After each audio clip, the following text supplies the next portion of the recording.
Hello students, today I am going to dictate very important legal matter. The topic of the matter is service workman compensation. 3, 2, 1, start. Being aggrieved by the said award of the labor court, the first respondent herein preferred a writ petition before a learned single judge of the Guwahati High Court, who after hearing the parties came to the conclusion that the finding of the labor court that there was extortion of documents by the workman concerned was contrary to the charge sheet, which did not contain such an allegation. It came to the conclusion that allegation of extortion was an afterthought.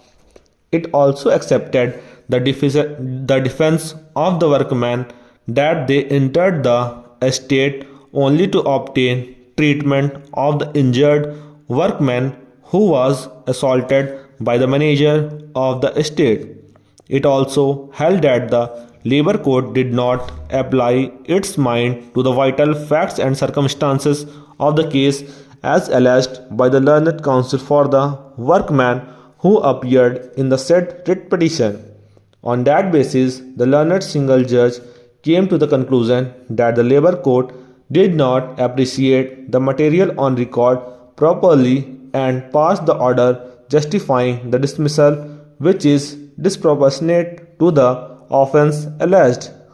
It also held that the workmen who were tried before the criminal court were honorably acquitted by the criminal court, and the departmental inquiry held by the management was faulty.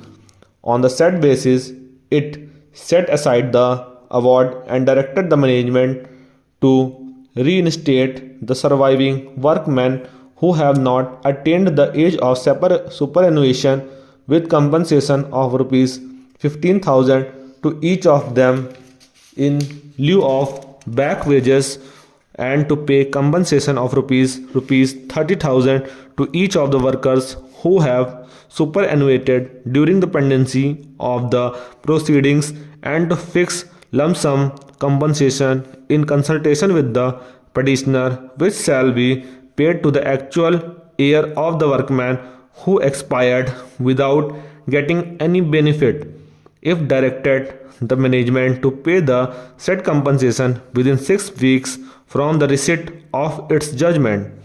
Sri K.R. Chaudhary, learned senior counsel, addressing arguments on behalf of the appellant, contended that the labor court, having permitted the parties to adduce evidence in justification or otherwise of the finding of the domestic tribunal, and having recorded evidence in this regard, justly came to the conclusion that the management has established its case of misconduct against the workman.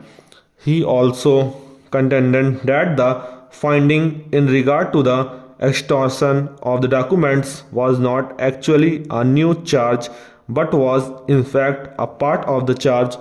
which referred to the wrongful confinement of the manager, and there being sufficient material before the labor court both in regard to the long and wrongful confinement of the manager and other officials of the state, as also in regard to the forceful extortion of a document, agreeing to pay rupees 20% bonus. The labor court was justified in coming to the conclusion that the workmen were also guilty of the said charge of extortion, and the original charge as framed by the domestic inquiry, having clearly stated about the wrongful confinement of the manager of the estate. Stop.